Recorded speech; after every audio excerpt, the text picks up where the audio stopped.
Halo teman-teman semua, selamat datang dan jumpa lagi bareng kita admin Yuna di channel Yuzurunime. Oke, pada kesempatan video kita kali ini Mimin bakal ngebahas alur cerita episode kedua dari anime Chitose-kun wa Ramune bin no Naka. Dan seperti biasa, bagi teman-teman yang belum subscribe, kami harap dukungan subscribe dan like-nya dari teman-teman. Eits, sebelum masuk ke pembahasan, di sini Mimin mau ngasih info nih. Kalian butuh kaos sablon, tapi pengen beda dari yang lain. Ya solusinya di Yuzuriha Store. Tempat buat kaos sablon dengan desain sesuai request kamu. Kualitas kaos tentunya nyaman dan adem dipakai. Menggunakan sablon premium yang kuat dan pewarnaannya yang jelas. Dan tenang, di sini ada jaminan. Kalau nggak sesuai request bisa diretur tanpa pungutan biaya. Kamu punya husbando atau waifu, sekarang kamu bisa abadikan mereka di dalam kaosmu. Bisa juga tambah nama kamu, biar nggak ada lagi yang ngeklaim husbando atau waifumu. Tunggu apa lagi, langsung aja check out di Yuzuriha Store. Link nomor WA ada di deskripsi. Di episode sebelumnya kita dilihatin Chitose yang akhirnya berhasil maksa masuk ke kamarnya Kenta dengan ia yang mecahin kaca jendela kamarnya Kenta. Emang barbar MC kita satu ini. Tapi ya karena si Chitose udah dapat izin sama ibunya Kenta, jadinya Chitose pun kelihatan santai-santai aja. Lantas di sini Chitose pun coba deketin Kenta dengan minta Kenta curhatin aja yang jadi keresahan dari Kenta. Sontak di sini Kenta pun nyeletuk kalau dirinya tuh nggak seberuntung Chitose dan juga kawan-kawan. Yang mana Chitose dan juga yang lain punya segala hal, mulai dari paras yang menawan dan populer, sehingga ia pun nganggep kalau dirinya tuh cuma karakter sampingan di dunia ini. Chitose yang tahu pun jelas nggak bisa mengelaknya karena tiap orang pasti ada keunggulan masing-masing. Tapi yang jelas dirinya dan teman-temannya nggak semudah itu bisa dapetin kepopuleran ini sebab mereka juga selalu berjuang demi bisa menggapai hal yang mereka inginin. Selain itu, harusnya si Kenta di sini juga bangga dengan dirinya sendiri. Soalnya Kenta berhasil diterima masuk ke SMA-nya yang saat ini yang jadi salah satu sekolah bergengsi sekabupaten. Kenta yang tahu pun di sini tak bisa membantah, apalagi kalau bahas masalah kerja keras. Tapi yang jadi masalah dirinya tuh orangnya nggak pede, soalnya ia nggak pandai dalam hal komunikasi. Lalu di sini Chitose mengatakan kutipan dari sebuah novel yang selalu saja mengatakan vibe yang positif.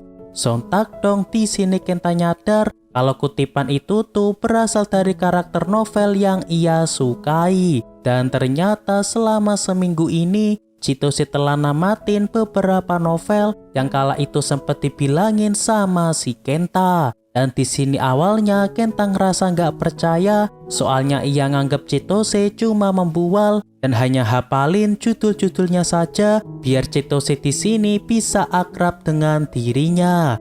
Tapi setelah Chitose ceritain beberapa novel yang telah ia baca, sontak dong Kenta jadi sangat terkejut karena Chitose bisa tahu dengan detail isi novel yang ia baca tersebut.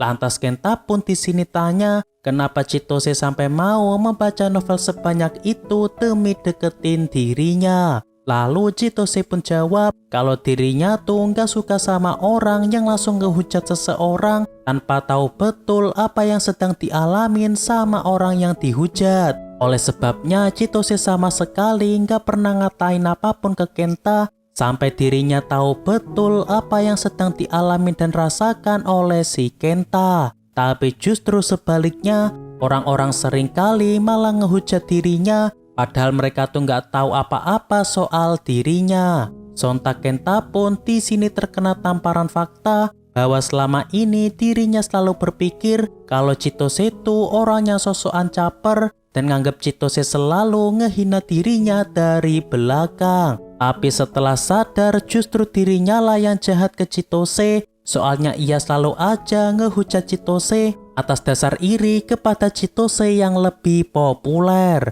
Lalu Chitose pun di sini cerita yang sepertinya diambil dari kisah hidupnya, yang mana terdapat seorang pemuda yang berjuang keras agar ia bisa menggapai impiannya. Namun saat sudah berada di atas, dia malah mendapat banyak hujatan sehingga ia mencoba buat nurunin kerja kerasnya dan ngebuat prestasinya agak turun. Tapi sayang di saat sudah menurun, justru hujatan di sini makin tambah banyak dan ngebuatnya frustasi. Akan tetapi setelah ngedapat nasihat dari gurunya, dia pun akhirnya bisa bangkit lagi karena ada kalanya seseorang harus berada di depan buat mimpin yang lain. Kenta yang dengar pun jadi sadar dan ia pun ngakui bahwa ia juga salah satu orang yang benci sama Chitose. Dan di sini Kenta akhirnya juga sadar bahwa kalau jadi Chitose itu nggak gampang karena bakalan banyak dapat hujatan dari orang-orang. Namun sisi baiknya karena Chitose itu populer sehingga ngebuat Kenta iri karena Chitose bisa dengan mudah dapat pacar. Dan meskipun kelihatannya mudah, akan tetapi tentunya hal itu tak semudah yang dipikirkan Kenta. Sebab jika Chitose milih salah satu gadis dari haremnya, tentunya bakalan ngebuat yang lainnya pun jadi patah hati dan malah ngebuat rusaknya hubungan mereka dengan Chitose. Dan setelah mendengar tentang kesulitan jadi Chitose, di sini Kenta akhirnya pun mau terbuka dan dia mau cerita tentang masalah yang sedang ia alami. Akan tetapi sebelum Kenta di sini bilang, ternyata si Chitose udah tahu tentang apa yang dialami sama si Kenta. Yang intinya Kenta ini habis ditolak sama gadis yang ada di circle-nya. Karena sebenarnya gadis itu tuh demennya sama temennya Kenta, sehingga ngebuat Kenta pun di sini jadi minder dan akhirnya Kenta milih buat ngurung dirinya. Lantas karena ngerasa Chitose adalah orang yang bisa nolongin dirinya, jadinya Kenta pun minta bantuan ke Chitose biar dirinya bisa kembali jadi dirinya yang dulu lagi. Dan di sini Chitose pun setuju, tapi hanya dalam waktu 3 minggu aja. Dan setelahnya Kenta bisa jalanin kehidupannya sesuka hatinya. Tapi sebelum itu Kenta harus punya tujuan baru biar Kenta di sini bisa gapai dirinya ke versi yang lebih baik. Sontak Kenta pun di sini bilang kalau dirinya tuh kepengen circle lamanya tahu bahwa dirinya saat ini tuh sekarang udah jauh lebih baik daripada yang dulu. Lalu setelahnya kini akhirnya Kenta mau keluar dari kamarnya, soalnya mulai saat ini dia mau ngerubah dirinya ke versi yang lebih baik. Ibu Kenta yang tahu pun di sini ngerasa seneng dan kini Kenta pun mulai dirapikan rambutnya sama si Yuko yang saat ini udah kelihatan berantakan banget. Selain itu, Kenta juga dilarang pakai sosmed sementara waktu biar Kenta bisa lebih fokus pada dirinya sendiri dan bukannya ngurusin urusan orang lain. Dan setelah pulang dari rumahnya Kenta, di sini Yuko ngerasa penasaran gimana caranya Chitose bisa yakinin Kenta buat keluar kamar. Dan ternyata setelah dimotivasi, Chitose juga minta Kenta buat cari gadis inceran baru biar Kenta punya tujuan baru buat dirinya. Selain itu, rupanya di sini Yuko juga yakin kalau Chitose itu bisa ngatasin masalah ini meski awalnya Chitose dapat kesan yang buruk. Karena sebenarnya pertemuannya dulu dengan Chitose juga kayak gitu. Apakah semua teman-teman dari Chitose juga merasakan hal yang sama dengan yang dialami Kenta? Yakni awalnya benci banget sama Chitose, kini malah makin deket sama si Chitose. Hari esok pun tiba. Di sini Kenta akhirnya mau buat datang ke sekolah meski dirinya saat ini masih agak gugup. Dan dengan dorongan dari Chitose, akhirnya Kenta mau masuk dan berhadapan langsung dengan teman-teman kelasnya. Tapi yang ngebuat Kenta agak shock, di sini Chitose malah bilang ke teman-teman kelas tentang alasan Kenta yang gak mau berangkat ke sekolah, yakni karena sehabis ditolak seorang cewek. Akan tetapi meski Kenta ditertawakan di kelas, di sini ada juga yang ngedukung Kenta biar cepet pulih sehingga Kenta di sini nggak terlalu ngerasa malu. Dan di sini Chitose nyaranin Kenta buat ngelucu aja biar suasana kelas nggak cuma nertawain tingkah konyolnya Kenta. Dan bener aja, di sini mereka bukan kok cuma nertawain Kenta, tapi mereka juga tertawa bareng sama Kenta. Dan dari balik kelas rupanya diam-diam Pak Iwanami ngeliatin Chitose yang akhirnya berhasil bawa Kenta balik lagi ke sekolah. Lalu saat jam istirahat, di sini para haremnya Chitose bingung sama makanannya Kenta yang kelihatannya di sini agak aneh. Dan di sini Kenta pun ngejelasin bahwa dirinya saat ini sedang jalanin diet dan makanan ini tuh disaranin sama si Chitose. Sontak di sini para cewek pun pada relate dan ngerasain apa yang dirasain sama si Kenta ini. Lalu di sini Kaito tanya ke Kenta, kenapa Kenta repot-repot kepingin diet. Lantas Kenta pun di sini ngejelasin kalau dia tuh sehabis ditolak cewek di circle-nya, sehingga ngebuat Kenta pingin ngerubah diri biar cewek itu tahu kalau dia tuh juga bisa berubah ke versi dirinya yang lebih baik. Teman-teman Chitose yang tahu pun di sini sama sekali nggak ngehina Kenta dan bahkan mereka malah ngedukung tekad dari Kenta tersebut. Dan bahkan di sini Kenta juga dipuji kalau Kenta tuh aslinya hebat banget, soalnya berani nyatain perasaannya ke orang yang dia sukai.